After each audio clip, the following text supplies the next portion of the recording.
मनुष्यता मैथिली शरण गुप्त मनुष्यता poem class 10 summary इन हिंदी। मैथिली शरण गुप्त का जीवन परिचय। मैथिली शरण गुप्त का जीवन परिचय। राष्ट्रकवि मैथिली शरण गुप्त का जन्म सन 1886 में झांसी के करीब चिरगांव में हुआ। इन्होंने घर पर ही संस्कृत, बांग्ला, मराठी और अंग्रेजी आदि विषयों की शिक्षा ली। मैथिली शरण गुप्त जी एक राम भक्त कवि थे, जिन्होंने अपनी कविताओं के माध्यम से भारतीय जीवन को प्रस्तुत करने का प्रयास किया। मैथिली शरण गुप्त जी ने अपनी कविताओं द्वारा खड़ी बोली को एक काव्य भाषा के रूप में निर्मित करने का अथक प्रयास किया। हिंदी कविता के इतिहास में यह गुप्त जी का सबसे बड़ा योगदान है। उनके काव्य में राष्ट्रीय चेतना, धार्मिक भावना और मानवीय उत्थान का भाव दिखाई देता है। वे भारतीय संस्कृति एवं इतिहास के परम भक्त थे। इसी कारण उनकी सभी रचनाएं राष्ट्रीय विचारधारा से ओतप्रोत हैं। साकेत, यशोधरा, जयद्रथवध आदि मैथिली शरण गुप्त जी की प्रमुख कृतियां हैं। भारत भारती के लिए मैथिली शरण गुप्त जी को महात्मा गांधी ने राष्ट्रकवि की पदवी दी और सन 1954 में भारत सरकार ने इन्हें पद्म भूषण से सम्मानित किया। मनुष्यता कविता का भावार्थ। मनुष्यता पोअम समरी। मनुष्यता कविता में कवि मैथिली शरण गुप्त जी ने उसी व्यक्ति को मनुष्य माना है जो केवल अपने लिए ही नहीं बल्कि दूसरों के हित के लिए भी जीते मरते हैं। ऐसे मनुष्य को मृत्यु के बाद भी उसके अच्छे कर्मों के लिए युगों युगों तक याद किया जाता है। इस प्रकार परोपकारी मनुष्य मर कर भी दुनिया में अमर हो जाता है। मनुष्यता कविता का भावार्थ। मनुष्यता क्लास 10 एक्सप्लेनेशन। विचार लो कि मर्त्य हो न मृत्यु से डरो कभी, मरो परंतु लो मरो की याद जो करे सभी। हुई न यो सुमृत्यु तो वृथा मरे वृथा जिए, मरा नहीं वही कि जो जिया न आपके लिए।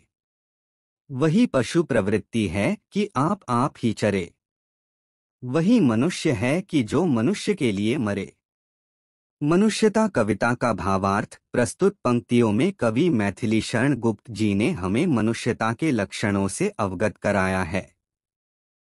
साथ ही उन्होंने हमें इस सत्य से भी अवगत कराया है कि मनुष्य अमर नहीं है। मनुष्य मरणशील है, इस बात को हमें स्वीकार करना चाहिए, तभी हमारे अंदर से मृत्यु का भय दूर होगा। कवि के अनुसार मनुष्य कहलाने का अधिकार उसी को है जो दूसरे के हित तथा दूसरों की खुशी के लिए जीता और मरता है। ऐसे मनुष्य को मृत्यु के बाद भी उसके अच्छे कर्मों के लिए युगों युगों तक याद किया जाता है।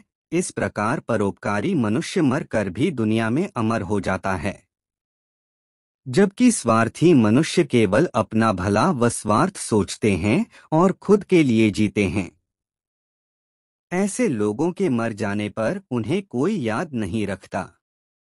कवि के अनुसार ऐसे मनुष्यों एवं पशुओं में कोई अंतर नहीं होता है, क्योंकि पशु भी दूसरों के बारे में सोचे बिना केवल अपने हित के बारे में सोचते हैं और वैसे ही जीवन यापन करते हैं। उसी उदार की कथा सरस्वती बखानती, उसी उदार से धरा कृतार्थ भाव मानती, उसी उदार की सदा सजीव कीर्ति कूजती, तथा उसी उदार को समस्त सृष्टि पूजती। अखंड आत्म भाव जो असीम विश्व में भरे, वही मनुष्य है कि जो मनुष्य के लिए मरे। मनुष्यता कविता का भावार्थ। प्रस्तुत पंक्तियों में कवि ने दानी एवं उदार व्यक्ति का गुणगान किया है। मैथिली शरण गुप्त जी के अनुसार जो मनुष्य दानी एवं उदार होते हैं और इस विश्व में एकता तथा अखंडता का भाव फैलाते हैं, उन्हें सदैव याद किया जाता है एवं उनका गुणगान किया जाता है। ऐसे व्यक्तियों के नाम इतिहास की पुस्तकों में स्वर्णिम अक्षरों से लिखे जाते हैं। स्वयं सरस्वती माता उनकी कीर्ति का बखान करती हैं एवं धरती खुद उनकी उदारता का ऋण मानती है। सारा संसार ऐसे उदार, परोपकारी और दानी मनुष्य की पूजा करता है। ऐसे मनुष्य ही विश्व में आत्मीयता का भाव भरते हैं। अंत में कवि कहते हैं कि सच्चे अर्थों में मनुष्य वही है जो हमेशा दूसरे मनुष्य का भला सोचता है और उसके भले के लिए मर भी सकता है। क्षुधार्त रतिदेव ने दिया करस्थ थाल भी, तथा दधीचि ने दिया परार्थ अस्थिजाल भी। उशिनर क्षितीश ने स्वमांस दान भी किया। सहर्ष वीर कर्ण ने शरीर चर्म भी दिया। अनित्य देह के लिए अनादि जीव क्या डरे। वही मनुष्य है कि जो मनुष्य के लिए मरे।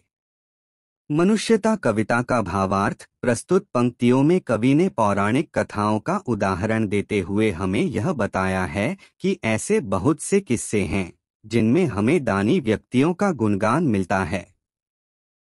इन पंक्तियों में मैथिली शरण गुप्त जी ने हमें कई उदाहरण दिए हैं। भूख से व्याकुल रतिदेव ने अपने हाथ में खाने की थाली भी दान में दे दी थी। वहीं दधीचि ऋषि ने असुरों से रक्षा के लिए देवताओं को अपनी हड्डियां दान कर दी थी। महर्षि दधीचि की हड्डियों से ही देवताओं ने वज्र, एक प्रकार का दैवीय अस्त्र, बनाकर असुरों का संहार किया।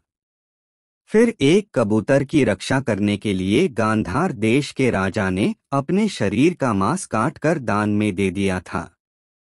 यहाँ तक कि दान मांगे जाने पर वीर कर्ण ने अपने शरीर से लगे हुए रक्षाकवच तक को दान कर दिया था। इसीलिए कवि कहते हैं कि आत्मा तो अमर है, फिर दूसरों की भलाई के लिए शरीर को जोखिम में डालने से क्या डरना। अपने जीवन का उपयोग दूसरे मनुष्यों के अच्छे के लिए करने पर ही तो हम मनुष्य कहलाने के लायक हैं। सहानुभूति चाहिए, महाविभूति है यही। वशीकृता सदैव है बनी हुई स्वयं ही। विरुद्धवाद बुद्ध का दया प्रवाह में बहा। विनीत लोकवर क्या न सामने झुका रहा। आहा, वही उदार है परोपकार जो करे। वही मनुष्य है कि जो मनुष्य के लिए मरे। मनुष्यता कविता का भावार्थ प्रस्तुत पंक्तियों में कवि ने सहानुभूति, करुणा, उपकार की भावना को मानव का सबसे बड़ा धन बताया है। जिस व्यक्ति में उपकार करने की भावना होती है वही धनवान कहलाने योग्य है, और ऐसे धनवान व्यक्ति तो स्वयं ईश्वर को भी अपने वश में कर सकते हैं। यही कारण है कि भगवान बुद्ध ने जनकल्याण के लिए सामाजिक रूढ़िवाद का विरोध किया और दया को ही मनुष्य का असली आभूषण बताया। इसी वजह से लोग आज भी उन्हें पूजते हैं। रहो न भूल के कभी मदांध तुच्छ वित्त में, सनाथ जान आपको करो न गर्व चित्त में। अनाथ कौन है यहाँ, त्रिलोकनाथ साथ हैं। दयालु दीनबंधु के बड़े विशाल हाथ हैं। अतीव भाग्यहीन है अधीर भाव जो करे। वही मनुष्य है कि जो मनुष्य के लिए मरे। मनुष्यता कविता का भावार्थ प्रस्तुत पंक्तियों में कवि ने हमें घमंड एवं अहंकार जैसी बुरी भावनाओं से दूर रहने को कहा है। उनके अनुसार इस संसार में कोई भी अकेला या अनाथ नहीं है। हर पल तीनों लोकों के स्वामी स्वयं हम सभी के साथ हैं। कवि हमें कहते हैं कि कभी भी अपने यश, धन दौलत इत्यादि पर घमंड नहीं करना चाहिए और दूसरों को उपेक्षा की नज़र से नहीं देखना चाहिए। ईश्वर की नज़र में हम सब एक समान हैं। आगे कवि उन व्यक्तियों को अत्यंत भाग्यहीन मानते हैं जो संसार की चिंता में व्याकुल हैं और जिन्हें ईश्वर की उपस्थिति का जरा भी ज्ञान नहीं है। अनंत अंतरिक्ष में अनंत देव हैं खड़े, समक्ष ही स्वबाहु जो बढ़ा रहे बड़े बड़े। परस्परावलंब से उठो तथा बढ़ो सभी, अभी अमर्त्य अंक में अपंक हो चढ़ो सभी।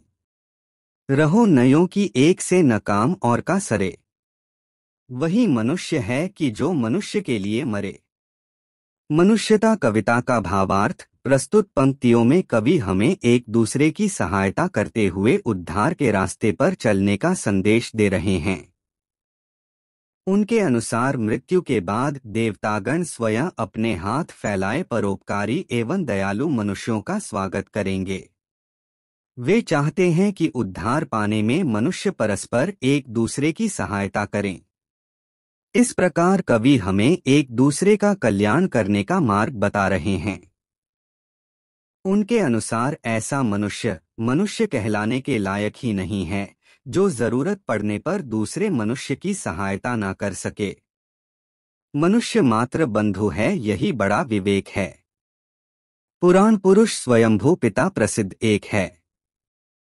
फलानुसार कर्म के अवश्य बाह्य भेद हैं, परंतु अंतरैक्य में प्रमाणभूत वेद हैं। अनर्थ है कि बंधु ही न बंधु की व्यथा हरे, वही मनुष्य है कि जो मनुष्य के लिए मरे। मनुष्यता कविता का भावार्थ प्रस्तुत पंक्तियों में कवि ने कहा है कि सबसे बड़ी समझदारी इस बात को समझने में है कि सभी मनुष्य भाई बंधु हैं। उन्होंने कहा है कि सिर्फ बाहर से ही हमारे रंगरूप में अंतर है। लोग कर्म के अनुसार एक दूसरे को अलग अलग समझने की भूल करते हैं, लेकिन सभी की आत्मा में एक ही परमात्मा का निवास है। हम सभी परमेश्वर को पूज्य पिता के समान मानते हैं। फिर कवि कहते हैं कि ऐसे भाई मनुष्य के होने का फायदा ही क्या, जो जरूरत पड़ने पर दूसरे भाई मनुष्य की सहायता ना कर सके। चलो अभीष्ट मार्ग में सहर्ष खेलते हुए, विपत्ति विघ्न जो पड़े उन्हें ढकेलते हुए, घटे न हेलमेल्हा बढ़े न भिन्नता कभी, अतर्क एक पंथ के सतर्क पंथ हो सभी, तभी समर्थ भाव है कि तारता हुआ तरे, वही मनुष्य है कि जो मनुष्य के लिए मरे। मनुष्यता कविता का भावार्थ प्रस्तुत पंक्तियों में कवि हमें अपने लक्ष्य के मार्ग पर बिना रुके निरंतर चलते रहने का उपदेश दे रहे हैं। कवि कहते हैं कि रास्ते में जितनी भी बाधाएं आए उन्हें साहसपूर्वक पार करके हमें आगे बढ़ते रहना चाहिए, परंतु हमें ऐसा करते हुए आपसी भेदभाव को कभी भी बढ़ने नहीं देना है और आपसी भाईचारे को कम भी नहीं होने देना है।